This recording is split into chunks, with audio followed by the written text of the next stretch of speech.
Soy Fernando Díaz Villanueva. Hoy es 31 de julio de 2017 y esto es La Contracrónica.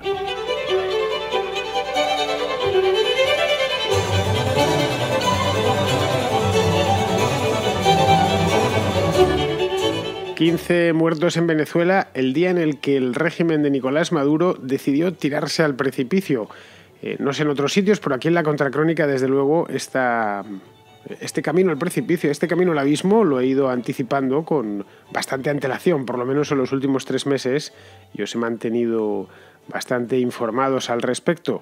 Pues bien, se ha tirado al abismo con un referéndum y unas elecciones, porque iba todo junto, que suponen un golpe de Estado explícito. Ya se ha quitado la careta completamente. Ahora ya todavía se le puede salvar, no hay ninguna manera de justificarlo, y yo creo que a la vista está ahí, el que no lo tenga claro se lo voy a terminar de explicar hoy, que Venezuela ya no le queda nada, absolutamente ni una brizna de democracia, ni siquiera la apariencia. La participación, por lo demás, ha sido mínima, no se saben los números exactos, no se han facilitado datos oficiales, que por otro lado cuando lleguen estarán falseados, pero se estima que la abstención ha rondado el 90%, que es una barbaridad, es decir, solo 1 de cada 10 venezolanos se decidió ayer por ir a votar. Esto invalida cualquier tipo de elección o cualquier tipo de referéndum. Pues bien, ante semejante desafección, el régimen ha respondido con balas y con una represión desatada que ha terminado por romper un país que estaba ya irremediablemente fracturado. Nadie sabe lo que va a pasar ahora, esa es la cruda realidad. Nos lo podemos imaginar, en el tema del chavismo, Maduro, etcétera, piensa mal y acertarás, pero por de pronto varios países han anunciado que no reconocerán los resultados, entre ellos pues países importantes como pueden ser Colombia, el Perú, Argentina, España o los Estados Unidos. A Maduro la verdad es que no le quedaba otra opción más que la de sostener hasta el final su apuesta, y en eso mismo está.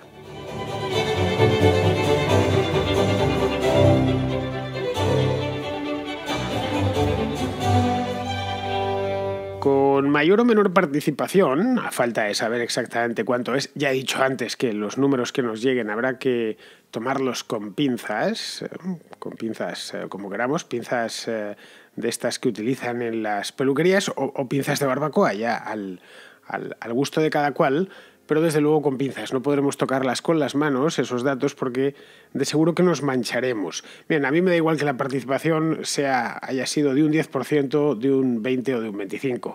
Ha sido una participación mínima y a los hechos me remito. Ayer se podían ver a lo largo de la jornada, estaban dando todos los periódicos, por lo menos los periódicos de España, los venezolanos por supuesto, pero los de España estaban transmitiéndolo como si fuera un partido de fútbol. El país hizo una cobertura bastante amplia en concreto y el mundo también.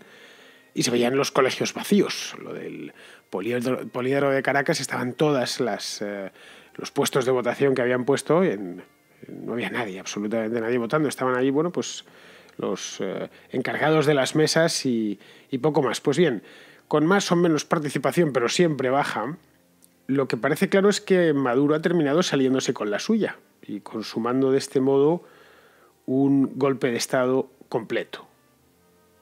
Muchos ayer en España me preguntaban qué era eso de la Constituyente. No se veía muy bien, no estaban viendo que estaba en todos los periódicos, que había salido en la televisión, que salía especialmente lo de las motocicletas estas, que pusieron un explosivo y salieron ardiendo. Esa fotografía ha dado la vuelta al mundo. Digo, ¿pero qué está pasando exactamente? ¿Es de nuevo las manifestaciones? No, esto va un poquitín más para allá.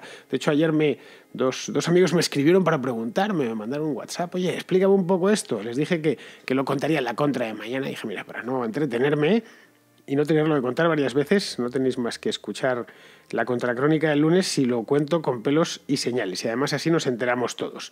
A ver, a modo de resumen, para contestar a mis propios amigos y a todos vosotros, que en cierto modo también lo sois, pues el día 1 de mayo, es decir, hace solo 3 meses, estamos a día 31 de julio hoy, coincidió con el Día del Trabajo, Maduro anunció que iba a invocar, utilizo bien el verbo, no convocar, a invocar a lo que él denominó el poder imaginario, poder originario, que en este caso también era poder imaginario dentro de su propia imaginación, pero bueno, él llamó al poder originario.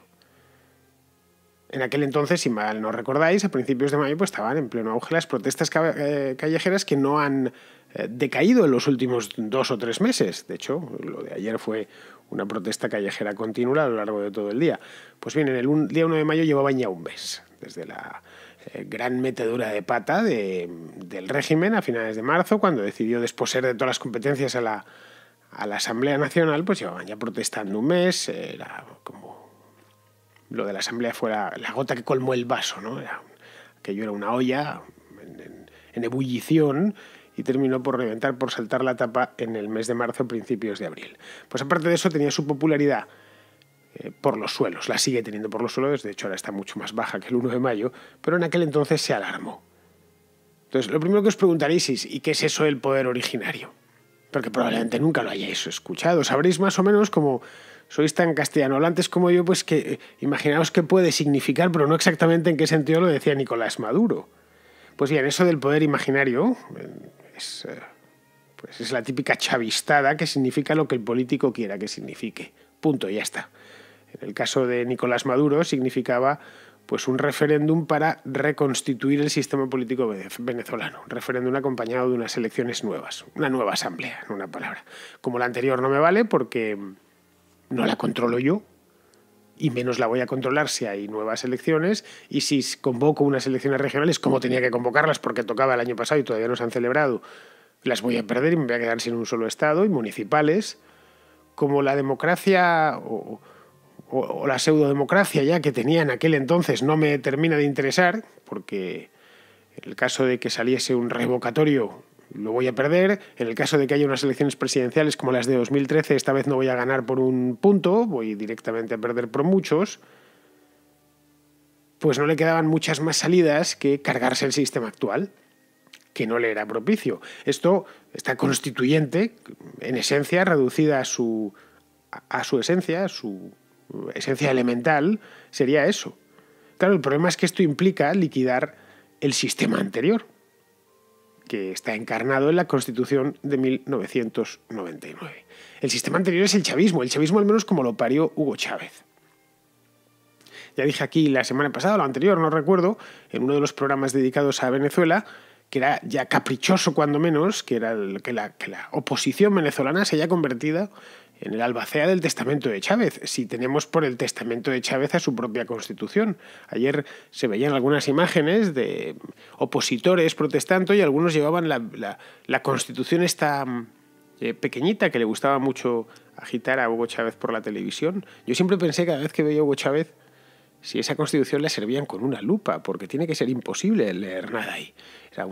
Lo tenía como si fuese algo así como un rosario o una estampita de un santo, ¿no? Cuando empiezan en un país a agitar una Constitución, mal asunto, hay que desconfiar. Se idolatra un simple texto legal. Es como si, qué sé yo, agitásemos el Código Penal o el Código Civil. Está bien, la Constitución está para cumplirse y para respetarse, pero no para idolatrarse ni para endiosarla, ¿no? En general, cada vez que se endiosa la política, ya los políticos terminamos en situaciones como la de Venezuela actualmente. Bueno, pues en este punto diréis, vale, pues qué bien, ¿no? Perfecto. Significa entonces que va a preguntar a los venezolanos si quieren eso. Es perfectamente democrático. A lo mejor resulta que ya no quiere la Constitución del año 99. Es en definitiva una especie de revocatorio indirecto. Que si sale que no, pues Maduro quedará desautorizado y se irá. Eso es lo que, por lo menos ayer mucha gente andaba pensando. ¿Qué tiene de malo convocarles a las urnas? Pues tiene de malo que no es nada de lo que en principio se suele pensar, porque en Venezuela pocas cosas son como parecen, o como por lo menos como nos parecen a nosotros.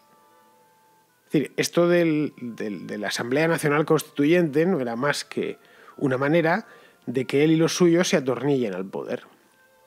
Se atornillen en la poltrona ya para los restos. Lo voy a decir eternamente porque no van a vivir eternamente, porque nadie vive eternamente, pero para los próximos años, y a Maduro le quedan unos cuantos porque es un hombre joven de poco más de 50 años. Y además, si hubiese querido un revocatorio, pues no tendría más que haber autorizado y haber permitido el que la oposición le quiso poner el año pasado. Hizo todo lo posible para que ese revocatorio no se celebrase nunca y efectivamente nunca se celebró. El tema es que este referéndum, con elección de esta Asamblea Nacional Constituyente, en general, dicho de manera general, tenía truco. Venía cargada con su truco, con su trampa.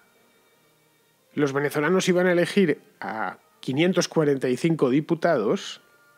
Son muchísimos, ¿eh? Tened en cuenta que la Asamblea Nacional actualmente en Venezuela tiene solo 167, pero no como hasta ahora.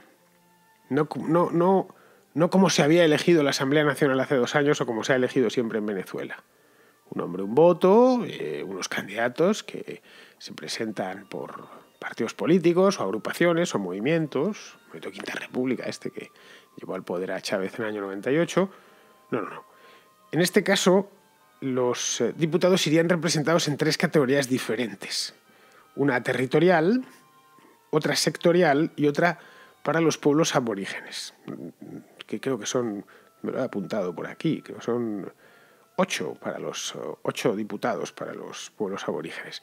Yo nunca imaginé que había tantos aborígenes, indígenas en Venezuela, hasta que Chávez nos descubrió que hay muchísima población. Luego los venezolanos me enmiendan y me dicen, no, realmente no hay tanta. Al contrario, la población indígena en Venezuela está muy integrada en el país y siempre lo estuvo, y de eso los venezolanos se sentían muy orgullosos de no tener, como sucede en otros países de Hispanoamérica, donde hay una población indígena muy marcada y muy separada del resto de la población. Bueno, dentro de la sectorial, la territorial habla por sí mismo.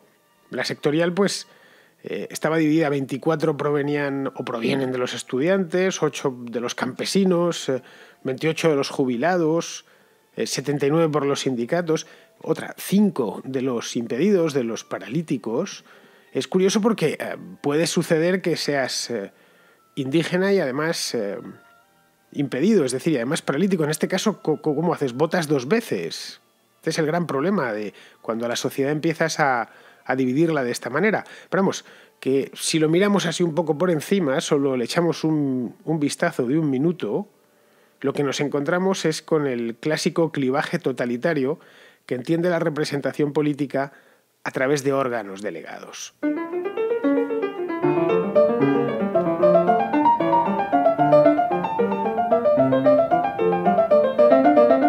En la España franquista, no me quiero ir muy lejos, el mismo lugar donde estoy, pero hace ya muchos años, también se elegía por órganos delegados, lo que se dio en llamar la democracia orgánica. Lo que pasa es que los órganos eran distintos, eran los órganos naturales de asociación, lo llamaban, y eran la familia, el municipio y el sindicato. Así es como eso, cuando acusaban al franquismo, los antifranquistas, de que no era una democracia, los franquistas, con el rostro de mármol, decían, no, claro que lo es una democracia orgánica. Ya sabéis, cuando hay que andar poniéndole apellidos a la democracia, mal asunto, ¿no? Bueno, pues y ellos lo decían muy convencidos. Franco no lo ocultaba, él rechazaba de plano la democracia liberal con su parlamentarismo inherente y sus partidos políticos. Él consideraba, y su régimen y sus teóricos consideraban, que todos los males que había padecido España a lo largo del siglo y medio anterior se habían debido precisamente eso, al parlamentarismo liberal, a los partidos políticos, etc. Entonces había que acabar con ello. Bien, pues Nicolás Maduro también rechaza la democracia liberal, el parlamentarismo y los partidos políticos, porque en este caso estaba prohibido, en este referéndum, esta elección, estaba prohibido que los candidatos los presentasen los partidos. Tenían que ir a través, odio este verbo, pero lo voy a emplear, vehiculados, a través de estos órganos naturales, ¿no? En el caso del franquismo incluso hasta dejaron de llamarse diputados y pasaron a llamarse procuradores para evitar cualquier connotación liberal. Que rescataron la palabra procurador, que venía de la Castilla medieval, y se la trajeron al siglo XX. De ahí que las cortes franquistas no había diputados, había procuradores, y que tan pronto como se murió Franco fueron a toda prisa a cambiarle el nombre y quitarlo de Cortes Españolas y poner Congreso de los Diputados, que es lo que ponía antes y lo que sigue poniendo ahora. Bien, la cuestión es que aquello dio lugar a un pseudo-parlamentarismo cuyo único cometido era aplaudir al gobierno. Y eso es exactamente lo que busca Nicolás Maduro, y no ninguna otra cosa. Eso es lo que él entiende por invocar al poder originario. De entrada, para poder presentar un candidato para esta jornada revolucionaria del 30 de julio, había que presentar una propuesta. Todo candidato tenía que presentar una propuesta y se rechazaron los que no eran, todas las propuestas, todos los candidatos que no eran afines a Maduro.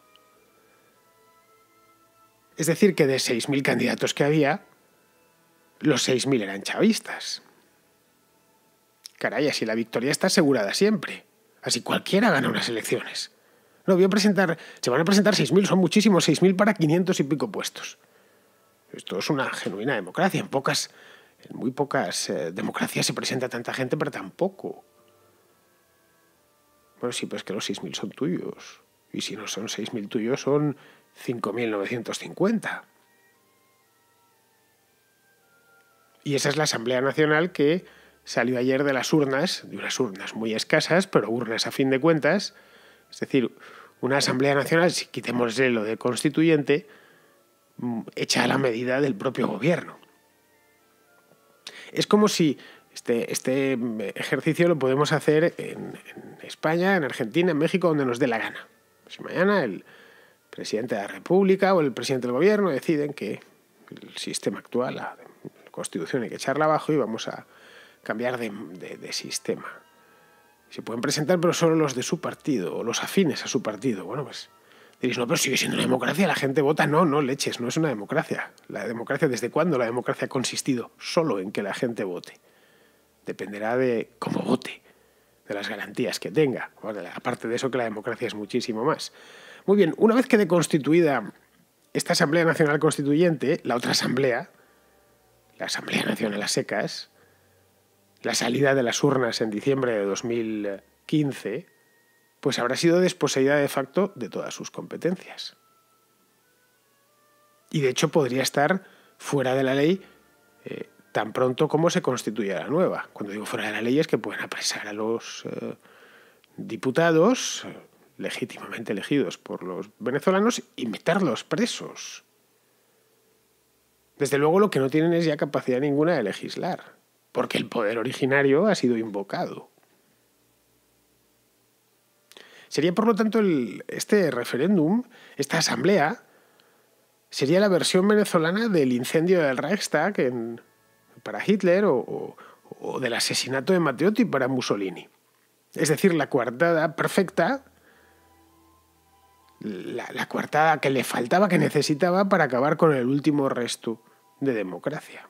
O por lo menos de democracia liberal que quedaba, que era poca ya. Pues he puesto lo de liberal porque aquí ya hay que empezar a poner apellidos a las cosas para que nos entendamos. Es decir, que es un golpe tan de manual que sorprende que quede todavía haya gente que lo defienda, y todavía queda. Cierta izquierda española, por ejemplo, lo está defendiendo. Cierta izquierda argentina lo está defendiendo. Cierta izquierda chilena lo está defendiendo. Digo porque ayer anduve dándome un paseo por los principales países hispanos y es lo que descubrí. No sin sorpresa, la verdad es que me lo esperaba. Unos defendiéndolo con la boquita pequeña y otros defendiéndolo con la boca grande, pero defendiéndolo. Y sorprende todavía más que José Luis Rodríguez Zapatero no se haya retirado de Venezuela ya, se haya subido el primer avión que salió de Maiquetía y se haya ido después de esto. En fin, de Zapatero sabíamos que era un desastre. Los españoles le conocemos bien. También sabíamos que era un memo. El bobo esférico le llamaban. Bien, ahora lo que nos ha demostrado es que es un colaborador activo con una dictadura. Porque esto ha sido una colaboración activa, a pesar de que los otros, ayer todavía estaba diciendo que ambos lados tenían que ceder. ¿Qué parte tiene que ceder la oposición? Pregunto. Si está pidiendo exclusivamente que se respete la legalidad, no lo sé, quizás que Zapatero piensa que hay que una parte de la legalidad es o sobre una parte de la legalidad se pueden hacer concesiones. Porque lo que se está viviendo en Venezuela en estos momentos es una de las mayores farsas de la historia, no ya de la historia de Venezuela, sino de la historia de toda Hispanoamérica. El referéndum, llamémoslo por su nombre, la farsa de ayer, gigantesca, violenta y teñida de sangre, tiene como único objetivo mantener en el poder a una cuadrilla de aprovechados, cuando no directamente de criminales. Porque el Estado venezolano, hoy por hoy, está tomado por una partida de bandidos, por si no nos habíamos dado cuenta, que han arruinado concienzudamente el país durante años, que han puesto los recursos del mismo, especialmente el recurso más valioso del mismo, que es el petróleo, a disposición y al servicio de una tiranía extranjera, concretamente la tiranía de los hermanos Castro en Cuba, que está metido hasta las cejas en el narcotráfico y en Dios sabe más qué más delitos, y que no ha dudado en masacrar a sus propios ciudadanos, a su propio pueblo, en cuanto se ha visto amenazado. Esta es la realidad. Bien, este es el Estado con el que José Luis Rodríguez Zapatero ha ido a negociar. Con alguien así no se negocia nada. Debo negociar y, por favor, ponedme las comillas. Y no solo eso, sino que ha mantenido la farsa hasta el final, apurando el cáliz hasta la última gota. De hecho, creo que todavía lo está apurando en Caracas. En definitiva, el resultado final de este fraude constituyente es la práctica militarización de un país que vive ya en estado de sitio permanente y muerto de miedo. Y de nuevo, a los hechos contantes y sonantes me remito.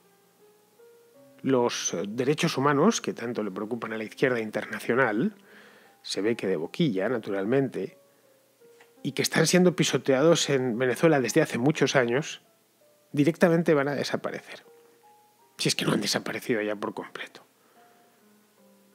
Es decir, no es descabellado pensar que lo que viene es más violencia, más asesinatos a la luz del día estoy hablando, más detenciones arbitrarias y más miseria. Todo en un entorno internacional mucho más duro del que el chavismo estaba acostumbrado a tener. El chavismo vivió en el auténtico paraíso internacional. Hace solo 10 años a los líderes internacionales se hacían pipí encima cuando veían a Chávez. Esto es real, no me estoy inventando nada, y ahí está YouTube como prueba del delito. Le veían y no tenían incontinencia. Algunos se tenían que presentar con pañal. Bien, pues eso se acabó hace ya mucho tiempo. Es decir, ahora vienen sanciones y viene aislamiento en un país que está ya muy tocado. Llegado un momento, a Maduro lógicamente le quedaría la opción de irse. Podéis pensar, vamos a pensar en positivo, lo mismo recapacita o ve que no puede sostenerse más o le sacan de ahí sus propios hombres. Podría efectivamente tomar un avión a La Habana, no creo que en ningún otro sitio. Sí puede ir a Managua también o incluso a La Paz, pero vamos, creo que se refugiaría en casa del amo. Podría tomar un avión a La Habana y guarecerse allí hasta que pase la tormenta. Pero es que la tormenta no iba a pasar. Es decir, si se va a La Habana, se tendría que quedar allí. No podría salir de Cuba ya el resto de su vida porque fuera las querellas, las demandas, en una palabra internacional, se lo comerían. A él y a todos sus hombres, por las salvajadas y los desaforos que ha cometido al frente de la presidencia de Venezuela. En fin, vienen tiempos duros, pero no por ello, y esto, en fin, es un mensaje de esperanza, no por ello debemos, y muchísimo menos los venezolanos, por lo menos los opositores, deben perder lo único que les queda a estas alturas, que es precisamente eso, la esperanza.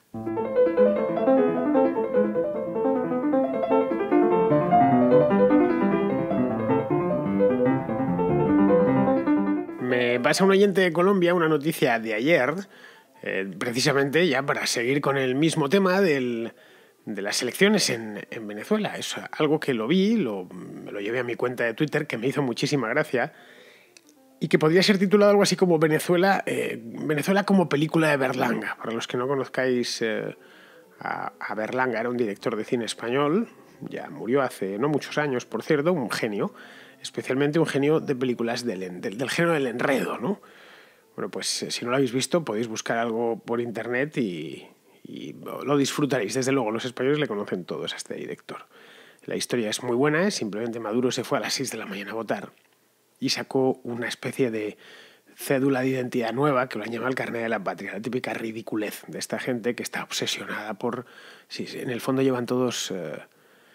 como todo buen comunista, un comunista perfecto es mitad burócrata, mitad policía, ¿no? Bueno, pues la mitad del tiempo está dedicada a la burocracia y la otra mitad a vigilar a los demás y a castigarlos. Bueno, pues los burócratas se inventan cosas como el carné de la patria, y esto se lo quieren dar a todos los venezolanos para tenerlos plenamente controlados, porque a través de ese carné pues van a darles la comida racionada, les van a vigilar si votan o no votan, tal. Bueno, pues este sacó ayer, se fue a votar a primera hora, ya digo a las 6, y sacó su carné de la patria, metió una charla a las cámaras de televisión y se acercó una allí del Consejo Nacional Electoral con una especie de tableta, un iPad o algo así, que supuestamente pues leía ese carné sin contacto. Acercó su carné de la patria a Maduro y para estupor de los espectadores resulta que el aparatito o el carné de la patria Maduro no funciona y ponía la persona no existe o el carné fue anulado. Bueno, una cosa realmente hilarante. Yo cuando lo vi me pegué una carcajada, subí el vídeo. El vídeo es muy cortito, dura unos segundos, pero vamos, a pesar de que esto no es la televisión, es la radio y no podéis verlo, ya os lo he contado, se crea un silencio al final, el realizador cambió de plano a toda velocidad. Bueno, vamos a escucharlo. Vamos a hacer el chequeo de mi carnet de la patria para que quede registrado que yo vine a votar y mi carnet de la patria quedó marcado para toda la vida, que voté el día histórico de la Constituyente 30 de julio.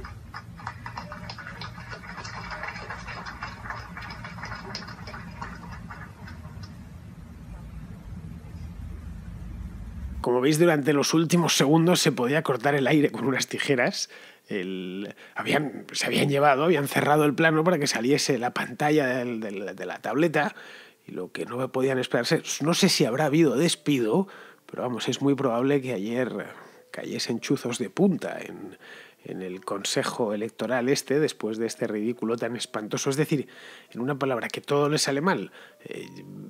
La jornada empezó así, si no fuese porque están muriendo tanta gente, si no fuese porque están terminando de devastar el país, todas estas cosas de Maduro realmente serían dignas de preparar casi un formato humorístico para televisión que se diese por todos los países de habla hispana, ¿no? Pues son cosas que a un guionista no se le ocurren fácilmente, todas estas que le suceden a Maduro, y en general que suceden en Venezuela. Así que fue la anécdota, digamos, graciosa, ridícula.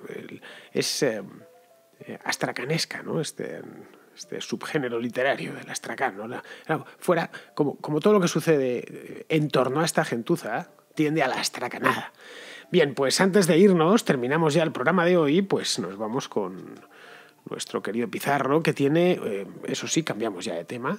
Vamos a despedirnos hoy con lo de los taxistas de la semana pasada, el viernes pasado, que Pizarro nos ha preparado su comentario breve, que está, como siempre, muy acertado. La relación tributaria de los taxistas es peculiar, pagando en forma de licencia una minifortuna a cambio de que el Estado les garantice el monopolio del transporte privado de personas al por menor. Cuando el Estado no les mantiene su monopolio, entonces descubren que su relación con el Estado es asimétrica y de inferioridad. Y como perciben la injusticia, se creen autorizados a ser injustos con los pasajeros. Su posición respecto al Estado no va a mejorar y su relación con los pasajeros solo va a deteriorarse. No parecen saber que los pasajeros siempre necesitamos transporte, el más práctico, económico, seguro, confortable posible, con o sin Estado, con o sin taxistas. Un cordial saludo de Pizarro. Pues, queridos amigos, hasta aquí hemos llegado hoy en la edición de hoy de la Contracrónica. Así que esto de Venezuela le seguiré dando seguimiento. Me da la impresión que va a durar. Como habéis visto, llevo 2 o 3 meses haciendo muchos programas de Venezuela. Me consta que algunos, no sé si oyentes, pero desde luego más en iVoox que en YouTube, se enfadan porque los hago. Pues no les puedo decir más que yo hago actualidad. Y que además este programa es un programa independiente que habla de lo que le da la gana, no de lo que nos dice. A mí nadie me dice de lo que tengo que hablar, solo faltaba, ¿no? Hasta ahí podíamos llegar, y además este es un asunto que interesa no solo a los venezolanos, sino también a los españoles y en general a todos los hispanos, y por lo tanto haré todos los programas de Venezuela que crea conveniente, porque el tema además me lo tengo preparado porque lo sigo a diario y me consta que a muchos de vosotros os interesa mucho. Muy bien, pues amigos míos, nos escuchamos mañana.